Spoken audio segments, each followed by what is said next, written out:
অনেকের স্বপ্নের দেশ এই ইউরোপ এবং এই ক্রোয়েশিয়া।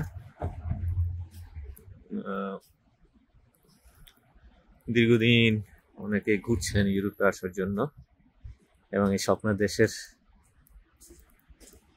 গর্বিত অংশ হওয়ার জন্য, নিজের স্বপ্ন পূরণ করার জন্য, পরিবার পরিজন সবাইকে সেটেল করার জন্য যে স্বপ্ন নিয়ে আছেন, এই সেই ক্রোয়েশিয়া, এটা জাগ্রেবের কোনো একটা অংশ। আমি সঠিক জানি না, যেহেতু নতুন আসছি, আমি একদম গত পরশুদিন এসছি, তেমন কিছুই চিনি না।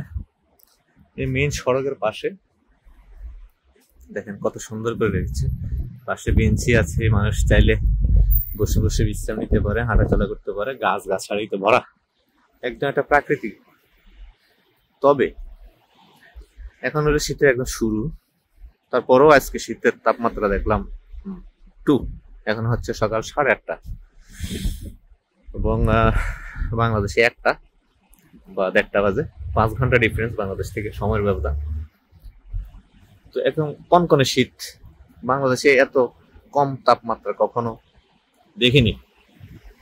তো এখানে এটা আসলে প্রথম অবস্থায় সহ্য করাটা খুব কষ্ট, তারপর আলহামদুলিল্লাহ। এই যে দেখেন কেমন সুন্দর পরিপাটি, শীতের শুরু যেহেতু, এই গাছের পাতাগুলো ঝরা শুরু হয়েছে। যতটুকু বুঝতে পারলাম এখানে হেমন্ত বা চলতেছে আর কি, শরৎকাল। তো শরৎকালের শেষের দিকে কিন্তু পাতা ঝরে যায়, তারপরে প্রচুর শীতের তীব্রতা বাড়বে, মাইনাসে চলে যাবে। তারপরে তখন এই গাছের কাণ্ডগুলো থাকবে, তো লতাগুল্ম পাতা কিছু থাকবে না।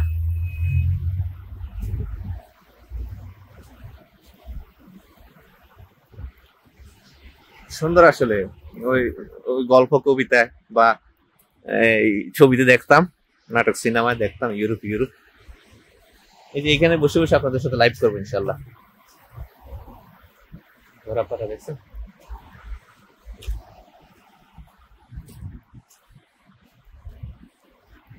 তো যে কথা বলছিলাম, নাটক সিনেমায় গল্পে ছবিতে দেখতাম, আজকে আল্লাহ পাক তৌফিক দিয়েছেন, সরাসরি দেখছি। আল্লাহ দরবার লাখো কোটি শুকরিয়া। যদিও ইউরোপে সেটেল হওয়ার কোনো ইচ্ছা আমার নাই ইনশাল্লাহ, যেহেতু ইউরোপ রিলেটেড ব্যবসার খাতিরে অন্তত আমাকে সবসময় যাতে আসতে হতে পারে এবং যাতে খুব সুন্দরভাবে আসতে পারি, সেজন্য কাগজপত্রের এবং বৈধভাবে আসা যাওয়ার একটা ব্যবস্থা হলেই আমি খুব দ্রুত বাংলাদেশে চলে যাবো ইনশাআল্লাহ। মাঝে মাঝে এসে দেখবো, ভালো লাগবে, কিন্তু এক নাগারে পড়ে থাকলে আর সেটা ভালো লাগবে না। এই যে সৌন্দর্য, চোখ ধাঁধালো সৌন্দর্য, এটা একটানা দেখতে দেখতে আর ভালো লাগবে না, কিন্তু যখনই মাঝে মাঝে এসে দেখবো তখন খুব ভালো লাগবে, উপভোগ করা যায়। কাজের প্রচন্ড ব্যস্ততা যখন থাকে, তখন শরীর মন সবকিছু আসলে রিক্রিয়েশন চায়। সে সময় আমরা দেশে বিদেশে ছুটে যাই, মিডল ইস্টের নানা দেশে, কিন্তু আসলে ভ্রমণের জন্য বিখ্যাত হচ্ছে ইউরোপ।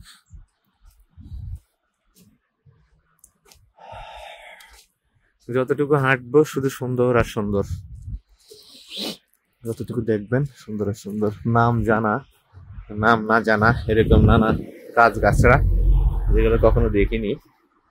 আমার কাছে তো এই ঘাসগুলো অপরিচিত মনে হচ্ছে।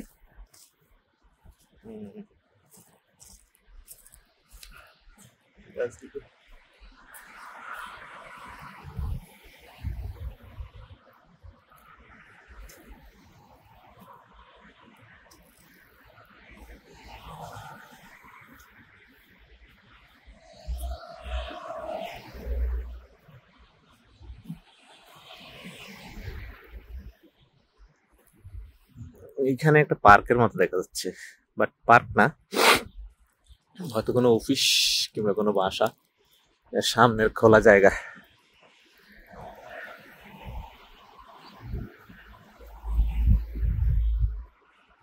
এগুলো আসলে ন্যাচারালি মানুষে প্ল্যানিং করে করেছে এরকম না, প্ল্যান ছিল, আর আল্লাহ পাকের এই দান যেটা প্রকৃতি, সেটাও তাদের উপর আল্লাহ একদম ঢেলে দিয়েছে আর কি।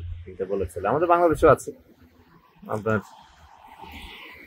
খাগড়াছড়ি, রাঙ্গামাটি, বান্দরবান এসব এলাকা অনেক সুন্দর, কিন্তু আসলে যথোপযুক্ত পরিচর্যা বা সদ উদ্দেশ্য যেটা, এটা না থাকার ফলে দেখছেন আকাশটা কেমন নীল পরিষ্কার একদম, মেঘের ছিটি ফোটাও নাই, আর সূর্য দেখা যাচ্ছে।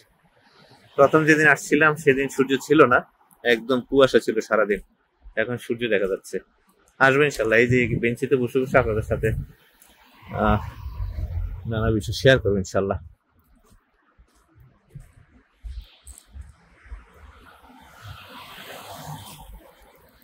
আশপাশে এগুলো সব আবাসিক এলাকা,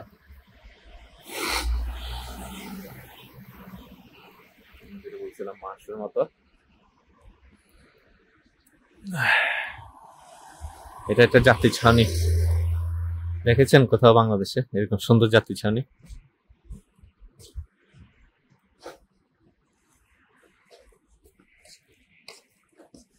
স্টেশন নম্বর 206।